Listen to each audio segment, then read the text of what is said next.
Thanjavur to Kumbakonam செல்லும் சரஸ்வதி தனியார் பேருந்தில் ராஜகிரி செல்ல வேண்டிய ஒரு கர்ப்பிணி பெண் பயணி பஸ்ஸில் ஏறியுள்ளார். பசுபதி கோயில் சற்று முன் வரும்போது நடத்துனர் டிக்கெட் கேட்க பெண் பயணி ரூ 500 கொடுத்துள்ளார். உடனே நடத்துனர் ரூ 500க்கு என்னிடம் சில்லறை இல்லை, சரியான சில்லறை இல்லை என்றால் கீழே இறங்கு என்று சொல்லி பசுபதி கோயிலில் அந்த கர்ப்பிணி பெண்ணை கீழே இறக்கிவிட்டுள்ளார். இதுபோன்ற மனித தன்மையற்ற தனியார் பேருந்து நடத்துனர்களால் பொதுமக்கள் வருத்தமும் வேதனையும் படுவது சரியாக தெரியவில்லை.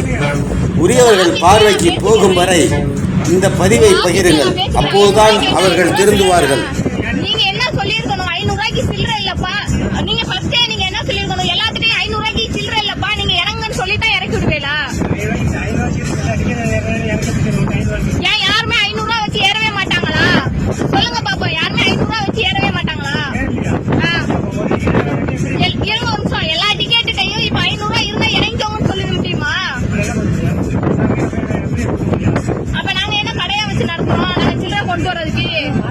ஏடிஎம்ல சில்லறையா வரும்.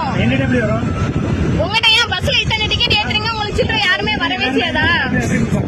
அப்ப இப்ப 500 கொடுத்தவங்க எல்லாம் ஏத்துவீங்க, அப்ப நாங்க 500 கொடுத்தா ஏன் இறக்கி விடுறீங்க பாதியில? நீங்க எப்படி பொண்ணை கீழே இறக்கி விடலாம்? பாதி தூரம் நீங்க பஸ்ல நீங்க 500 அப்படின்னா கீழே இறங்குமான்னு அங்கே இறக்கி விட்டுருக்கோம். ஏன் இவ்வளவு தூரம் வந்து இறக்கி விடுறீங்கன்னு கேக்குறேன். அதே மாட்டோம் உங்கள்கிட்ட சில்லறை இல்லைன்னு இருங்க, உங்கள்கிட்ட சில்லறை இல்லைன்னு எங்கள்கிட்ட சோசியமா சொல்லுவோம். எப்படி இறக்க முடியும் உங்களால? எல்லா பஸ்லயும் இறக்கி விட்டு தான் போறாங்களா?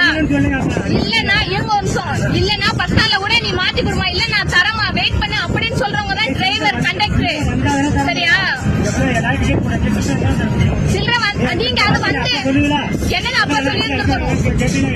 எப்ப கேட்கணும்?